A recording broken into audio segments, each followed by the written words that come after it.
Hello, and welcome to Confessions of a Terrible Leader, where real leaders share the raw truth about the lessons they learned the hard way, so you don't have to. Join our host, Layci Nelson, founder of Transcend Leadership Collective and former terrible leader. Every leader can become worthy of being followed if they are willing to put in the work. On this podcast, we share the messy stories and behind-the-scenes reality of what the work actually entails. We welcome you to this community of revolutionary leaders who believe honest communication, healthy conflict, and building cultures of acceptance, respect, and trust are not only possible, but non-negotiable for cultivating world-class teams.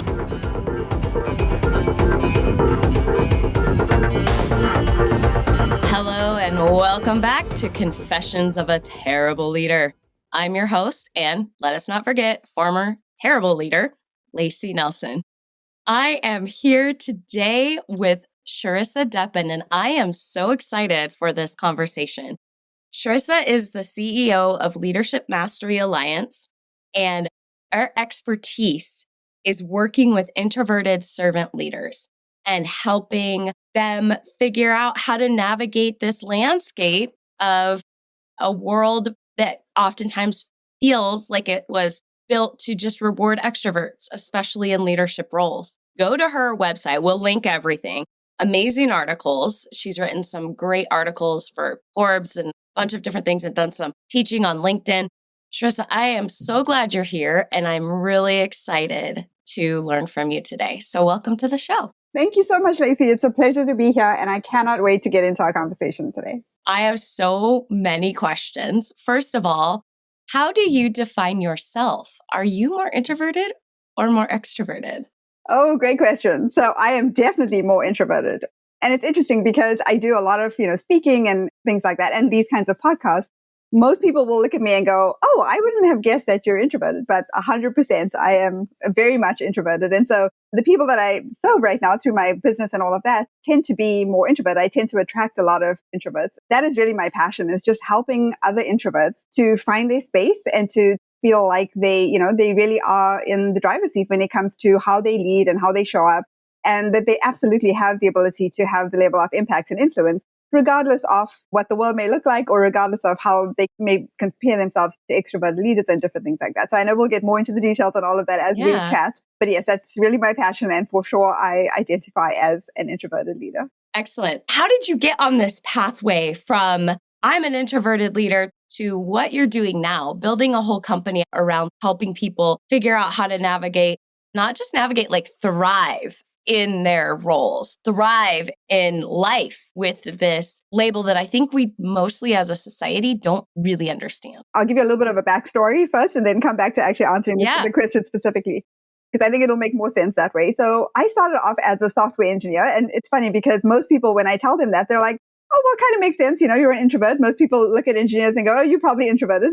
And so I started off there for a number of different reasons. But also at that point in time, I was, of course, as we all are, right? Coming out of high school, we don't know what we don't know. And I was like, well, that seems interesting. So, I'll go do that. After graduating, went into the workforce, started off as an engineer, and then over a period of time, moved into leadership, moved into tech leadership specifically. And so I spent the majority of my corporate career in technology leadership. Of course, it's also a very male-dominated field. Mm-hmm. There's a lot of different dynamics that go on in that space. So I had to figure that out. Not only am I learning how to engage in that environment and learning how to be successful, but it was also a very painful journey of trying to understand, how do I find my space in that place? Because I was wired a certain way. And then in the corporate world, as we all know, a lot of times, not always the case, but a lot of times extroversion is very much celebrated and focused on and things like that. So I would get a lot of feedback saying, you're doing great, you do a great job, but you just need to be more visible. You need to be more vocal. And I hear this from my clients all the time too, right? You need to have more of a presence or whatever the case may be. Right. And so as I went through that journey, towards the end of that corporate journey, I started to get really burnt out. So there were certain things that I loved about my job. I loved leadership. I loved being able to support my teams. The other thing that I loved is the innovative part of my job, of being in that technology space. That was really fun for me. But towards the end of my career, I started to get burnt out. I was working long hours. There was a lot of demands on me as far as like from a career perspective. And that was great. That was kind of like a reward, right? For the work that I was doing. I was like, okay, I'm doing great work. But now I'm just stretched way, way, way too thin. Now that I look back at it, so grateful for that, because it gave me a moment to pause and go, wow, okay, there's so many things that are not working. I was a single mom at the time. So trying to juggle all of those responsibilities and work and all of that just was completely wiping me out. Mm-hmm. my journey is very much a faith journey. So I had to come to the end of myself at that point. And I was like, okay, God, I cannot figure this out on my own. Like, there's no way I see this working. I look to the future. I look to the next level of leadership and where I'm heading. I don't see myself there. I can't do this anymore. And so through praying and just saying, okay, I'm going to surrender this, and whatever you have for me, please just reveal it. And so around that time, I started getting familiar with coaching. And at that particular point in time, I didn't have any concept of what this idea of coaching was. All I knew of coaching was on the sports field. And I'm like, okay, I don't really understand this. Right. It's not the same. Oh, no. I mean, there's some similarities, but definitely not the same thing. Yeah. Funny story is how I found my first coach was through Groupon, of all things. Like I said, my gosh. I was a single mom scrolling through Groupon trying to save some money, right? Yeah. I saw this ad for a career coach and he asked all the right questions. He was like, do you feel stuck in your career? Are you not sure where you should go from here? Have you spent all this time in a certain area and now you feel like that's all there is? And all of these things. And I was like, oh my goodness, how are you in my head? Yes. And I need your help.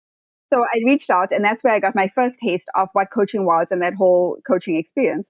And then I started to realize something that I wasn't doing that I really needed to do to kind of figure out where to go from here. And that is starting with myself, starting to understand who I am, how am I wired, what are my passions, what are my interests, what are the things that God has already put inside of me, right? Yeah. The things that I should be focusing on rather than trying to push a boulder up a hill and trying to put like a square peg in a Yes. Through all of that, I got so passionate about coaching, and I was like, okay, I'm a learner by nature. So I'm like, if I'm going to do this, I need to know everything there is to know about coaching. I need to get certified. I need to do all the things. When I enrolled in coaching school, the very first weekend I was there, I was like, oh my gosh, this is it. I have found my people. I have found what I want to do. I love working. The best feeling. Right? Yeah. Yes. And I was well into my 30s at that point and made a complete career pivot into my business. And so I transitioned into starting my business. This was now more than a decade ago, which is crazy. Yeah. But through that journey, I just learned so much about myself. And then from that place, I was able to get a lot more clarity on what might be the right fit for me. Through that, I started off in the career space because I could identify so much with people that were struggling in their career. And so I started doing career coaching. From there, transitioned into leadership coaching because I have such a passion for helping leaders. And it's not just leaders with a title. We all have the ability to lead, right? And so this area of leadership really got my attention because, of course, as leaders, we have the opportunity to impact everyone around us, not just in our professional lives, but in our personal lives. And it has a ripple effect. So I started focusing on leadership. Then I transitioned more into introverted servant leadership because I started to really attract a lot of introverts. And they were like, how did you do this? How did you navigate this? And so that's where I am right now. And so that's the focus of my business. I mainly focus on serving and supporting introverted servant leaders and servant leaders because these are people that really have a heart to help others. They don't want the spotlight. They're like, I don't need the pat on the back. I don't need the limelight. I just want to help. I want to be of service. I want to help others. But of course, there's things to consider, right? So when you have that mindset, you don't want to drain yourself either. You need to make sure you're taking care of yourself and you are focusing on the areas of what's important to you and how you're wired so you can function at your highest ability in order to help and serve. And so that's how I ended up serving introverted servant leaders. And I've got, oh my goodness, such a passion for helping because I think that's an area that thankfully now has a little bit more of a focus. I really just want to step into that space and tell all the introverts out there, there's absolutely hope for you to reach the highest levels to do whatever it is that you feel called to do, functioning in line with the way you are created to be. You don't need to be somebody else. You don't need to compare yourself. Yes, I'm married to an introverted servant leader.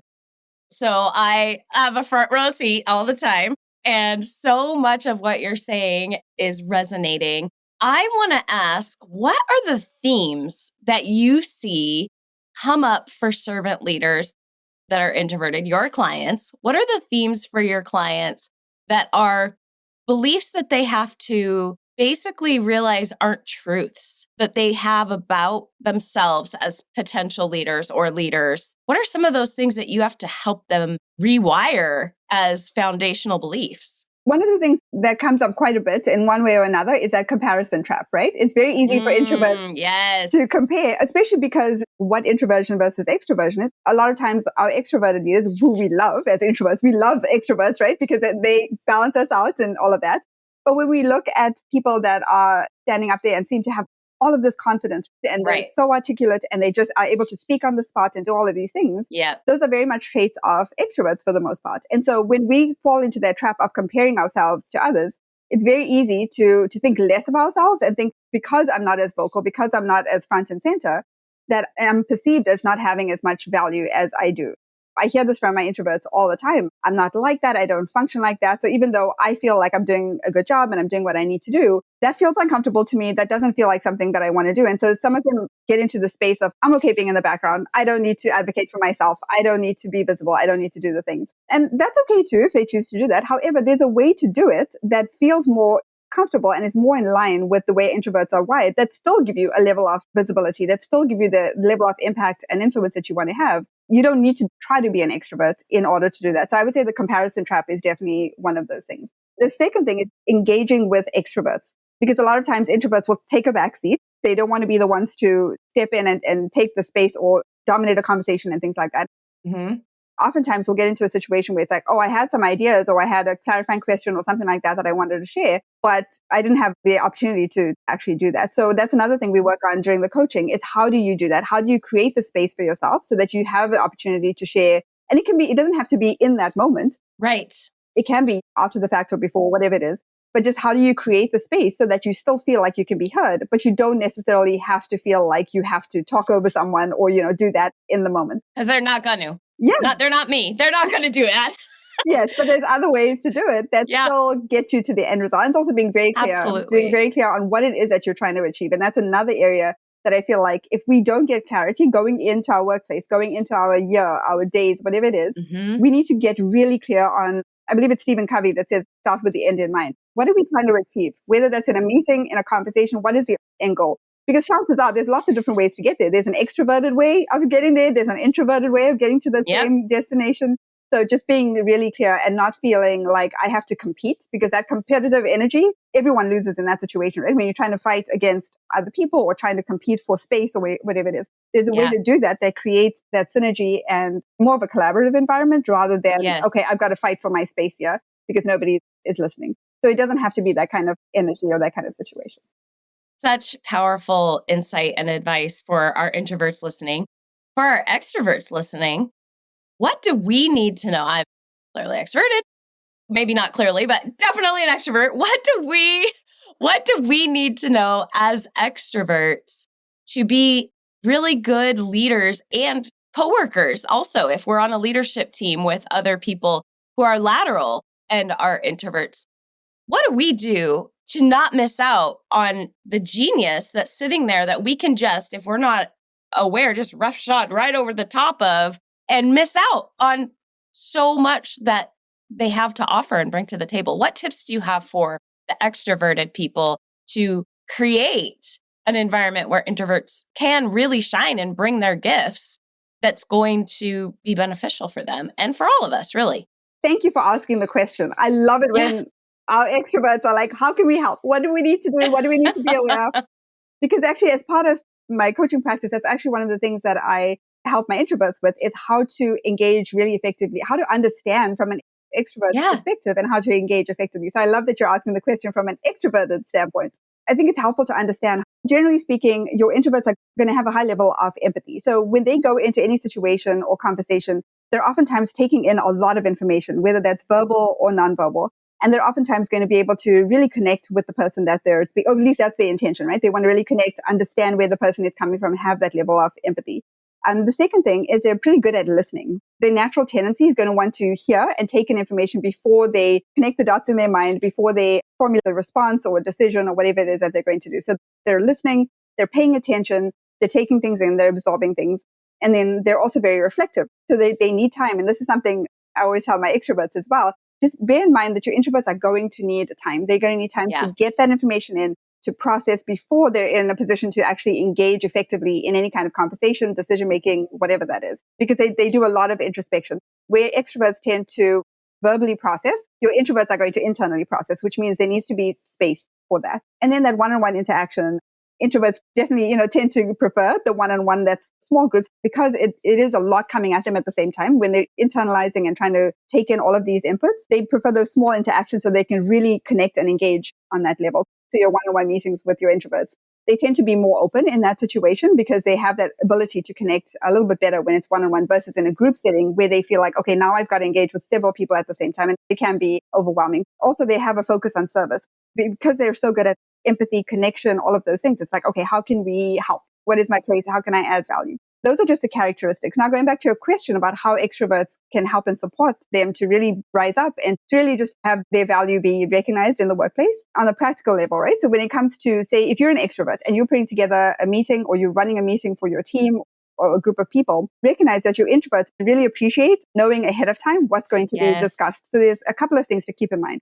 If you're running that meeting or you have the ability to let people know ahead of time what the agenda is, for your introverts specifically, if you can let them know, if it's not already clear, what is their role or responsibility? What is the expectation of them in that meeting? That's also very, very helpful. I always tell my introverts to advocate for themselves in those situations where they're like, okay, these meetings pop up on my calendar, but I don't know what's being discussed. Or even if I do, I'm not really sure. Am I just listening? Am I supposed to engage? Like, what is the intention of the meeting? Yes. So I always say, if you can clarify what is the role of each person in that meeting, that's great. Sometimes it's assumed and everyone's on the same page and that's fine, but sometimes it's not. And then the last thing is going back to what I was saying earlier about the objective, the starting with the end in mind. Be very clear about like, what is the intended outcome of that engagement? Whether it's a one-on-one meeting, whether it's a group meeting, be really clear. And introverts typically like to think and plan ahead of time. It makes them feel more confident in the moment. So if you can provide whatever information you can, in addition to those 3 things for the meeting itself, whatever information that they can look at ahead of time so that they feel like when they come into the meeting, they're more prepared or they have an opportunity to go through material to whatever it is that needs to be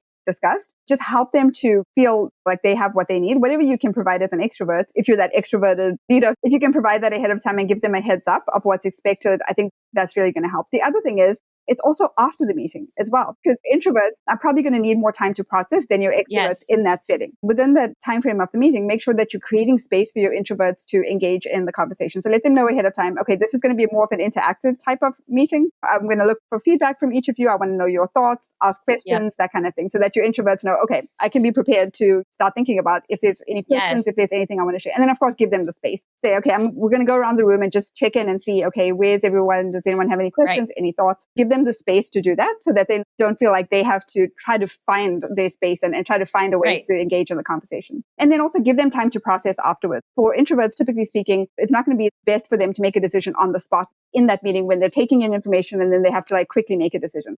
Give them time to process and recognize that a lot of that is going to actually happen after the meeting. Once they have time to take everything in, to make sense of it, then they're going to be in a better position to be able to give you feedback, to be able to say, okay, based on the meeting, here's what I'm thinking. Here's some of my thoughts. So give them the space before, during, and after to be able to do that and provide the information that they need so that they can feel like they are as prepared as possible. Those are great. That's so helpful. And it's so important as leaders that are extroverted leaders. Our tendency is to move too fast, in my experience. And having someone or lots of someones on your team that force the slow, if you're going to be a good leader, it feels slow. It feels slow for us, but it's so valuable because I can't tell you how many times in that created space I've had the introverts on the team stop me from making really what in hindsight, I was like, oh God, how did I miss that? Thank you for not letting me move too fast through this because I missed this or I didn't consider this aspect. And I'm a verbal processor and I am extremely action oriented. My default is not moving too slow. It's moving too fast and then breaking things, but not in the good way.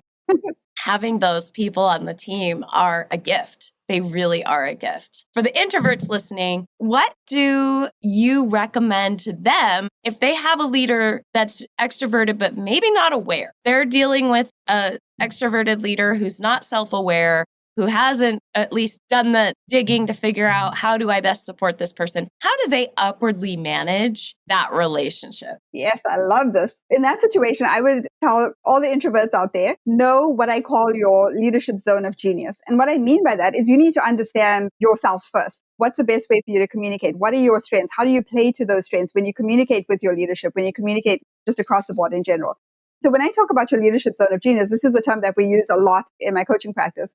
And what that means is really doing the work to understand how you're wired. What are your interests? What are your passions? What are your purposes? What is your strength? What are some of the experiences that come into that belief system that you have around how you show up and how you engage with people? So it's all of that. So once you have a clear understanding of who you are and you're really confident from that place of this is who I am, this is how I work best, this is how I engage best with other people, then you can go into, okay, now how do I go into these conversations so that I can communicate the most effectively, whether it's to my leadership or to others? I would say start in that place, right? And if you need help with that, definitely reach out to a coach or someone that knows how to walk you through that process so that you can feel grounded and secure and confident in who you are. So when you're having those conversations, it's coming from that place and not from a place of, oh, I don't know how to address this, I'm not sure, that kind of stuff. And then the other thing is, do not be afraid to advocate for yourself. It is absolutely possible as an introvert to do this in a way that doesn't feel icky, right? It doesn't feel like you're begging somebody for something or you're trying to convince somebody of something. I always talk about this convincing versus influencing energy. That's a whole other topic. But you don't want to get into a space where you're putting yourself at the mercy of like, okay, I'm feeling this energy that doesn't feel good, but now I'm getting into a conversation with somebody and now it's going to be part of the conversation. So be really clear on what it is that you need and how you're going to advocate for that or how you're going to communicate that to your leader. And always think about what's in it for them. Always think about that win-win, right? What's the benefit to them when they help you? And it might seem obvious to you, but you also want to spell that out. You want to make sure that when you have a conversation with someone, you're looking at it from both sides. You're saying, okay, this is what I need, but also here's the benefit that's going to be realized, not just for your relationship with your manager necessarily, but also for how the rest of the team engages. So maybe there's something valuable that comes out of that can be applied in different scenarios. So think about it bigger picture, not just what do I need for me? How is this really going to impact everyone? Because sometimes we hold ourselves back from having those conversations because it feels selfish. It feels like, oh, I'm just asking for what I want. But really, that impacts everybody. When you function at your highest level, it's not just helping you, it's helping every single person around you. When you're advocating from that standpoint, it feels a lot better than you coming in and saying, this is what I need. It's more about, this is actually how it's going to help not just me, but it's going to help me add more value. It's going to help me be more effective. And therefore, it's going to help in my leadership, help with the team, that kind of stuff. So I would say those two things: know your leadership zone of genius and know how to communicate effectively from that place so that you can advocate for yourself in a way that feels good. I love that. So powerful. I've got so many people I'm going to be pointing your direction for some really great advice, insights, but you didn't gain all of this knowledge without making some mistakes. I'm fairly certain. So I am inviting you for the question we ask every single guest to share. What was one of your biggest missteps in your leadership journey? And the juicier the details, the better. Of course, you can change the names to protect the guilty. So, okay, will do.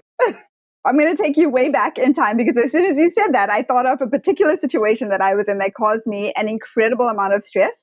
And it wasn't because of somebody else. It was because of how I was processing what was going on. I want to start off from that perspective because I will completely take this on. This was how I was interpreting the situation. So at that particular point in time, one thing that comes to mind as far as what the mistake was or the way that I handled it that maybe wasn't the best was I took a lot of things personally. I had a manager, a female manager, we'll call her Anne. And of course, that's not her real name. Right. Way back when in my career, the way she engaged with the team and with myself, the team just wasn't happy. They felt like she didn't take a lot of what they were saying into consideration. She just had her way of doing things. Her approach to leadership wasn't the best. To me, every time I engaged with her and she had that certain approach, it would rub me the wrong way and I would take it personally. I'd be like, why would she do this? Not going to protect the team from her and all of these different things. What ended up happening was through that time, it kind of goes back to my faith journey. I was praying through that. I'm like, Lord, this is miserable. Please just take me out of here or help me figure this out. And the one thing that I learned through that experience is just to look at people through a different lens. So it's really coming back to empathy and trying to understand where she's coming from. Also just being able to connect with her on a different level. So rather than looking at her through the lens of all the things that are so annoying about what she did back in the time, but looking and saying, okay, let me be curious about this. What could have contributed to this? Or where is this coming from? What is her intention? Because I didn't think she had bad intentions necessarily, but the way she went about doing it, it made people feel a certain way and it wasn't very pleasant. So what I ended up doing is I started to just be curious. And every day when I walked into the office, I would pray over and I was like, okay, Lord, how can I bless her today? What can I do to make her job a little bit easier? And I started that process. And then soon after that, I ended up going on a business trip and we spent quite a bit of time just having dinner together and things like that. And at first I was dreading it. I was like, oh, I really don't want to do this. What is happening? But I started to get to know her a little bit more. She shared a little bit more about her background and her story and things like that. And I was like, oh my goodness, now I understand. It makes sense to me why there's certain things that she would do. Again, it goes leaning back into empathy and understanding and curiosity. So one of the biggest lessons I took out of that was to give people the benefit of the doubt, lean in with curiosity and understanding before you make a judgment about them. But also, even when it's hard, in fact, especially when it's hard to even like them in those moments, ask yourself, how can I be that servant leader? How can I make their lives a little bit easier? Because that changes you. It changes the way you feel. It changes the way you act. And it changes the way you engage with not just that person, but with others. And that is felt, and people see that. So you're leading by example. And so even though it's hard, I would say that that's the biggest lesson that I kind of learned from that whole thing. The other thing I would say as a caveat to that is you don't want to constantly put yourself in a situation where there's behavior that you shouldn't be tolerating. Just be careful of that. So that's a whole other scenario. Generally speaking, I would say always try to lean in with curiosity and understanding, because that's going to help you to emotionally regulate a little bit better, right? So you're not getting frustrated in the moment. Mm-hmm. And also take care of yourself. Make sure that you are getting your rest. You're doing the things that are going to fill your tank, so that when you get into these situations that are challenging and tricky, that you have the capacity to be able to handle it in the best possible way, so that you can lean into empathy, curiosity, understanding. Yes. That's actually a benefit that introverts have, is because they do take in things and then they have the ability to kind of pause and process through it. They can create that gap or that space to be able to then make a more conscious decision in those moments. It's a training, right? It's a journey. And I say this from my own personal experience. Trust me, that's not the last time that I took things not where you started. Oh my goodness. I've fallen into that trap of taking things personally several times since then. But it's a journey. You have to be gentle on yourself and have grace. Once you understand that, and once you can create the space to make the conscious decisions, it makes all the difference. Oh, that is powerful. And I can speak from experience on the other side of the fence as with extroverts. When we have the privilege of someone on our team who's introverted and is doing the work, and you as an extrovert are doing the work, the dynamic team you can become, because you are so powerful when you're working collaboratively and putting all that energy collectively towards solving the problem and innovation and respecting and admiring the different things that you each bring to the table to work through those possible ways to approach something. That's where the magic happens, is when you can get to that point, when you're willing to do that. Very well said. Yes. Thank you so much for this amazing conversation. I could keep you on here all day, but I know you are a woman with many commitments and things you have going on. Sharissa, where can our listeners find you? Because, you have a new loyal follower and fangirl will be tuning into your work. Thank you. You're very welcome. Where can they find you? Where's the best place to connect? First of all, I love the work that you're doing. So keep doing it, and you have a fan in me for sure. I also have a podcast. It's called the Introverted Servant Leader. You can find that wherever you find podcasts, but there's also a page on my website. So if you go to leadershipmasteryalliance.com, there's a podcast page on there. There's also my TED Talk on the pursuit of happiness in the workplace, and a little cheat sheet for that. So that's there. Yeah. That's my website. So it's leadershipmasteryalliance.com. And if anyone has any questions based on our conversation today, or they're just curious about what it might look like to work together, feel free to email me at info, that's INFO, at leadershipmasteryalliance.com. Fantastic. We will drop all of that in the links, listeners. And I would encourage, if you are introverted, obviously, if you are extroverted, go follow, pay attention, learn how to be a better leader to people that aren't wired like you. All of us can benefit from the genius and the compassion and the insight that you bring. Thank you, Sharissa, so much for being on our show today. I would love to have more conversations in the future. This has just been wonderful. Thank you so much for being here. You're very welcome. Thank you, Layci. You are welcome. And until next time, my friends, go manage like a leader. Thanks for being part of this community of revolutionary leaders who believe honest communication, healthy conflict, and building cultures of acceptance, respect, and trust are not only possible, but non-negotiable for cultivating world-class teams. If one-to-one coaching, engaging workshops, or strategic planning that is actually useful are anything that interests you, make sure to head over to transcendleadershipcollective.com to check out our free resources. Confessions of a Terrible Leader is hosted by Layci Nelson and produced by Mary Scott.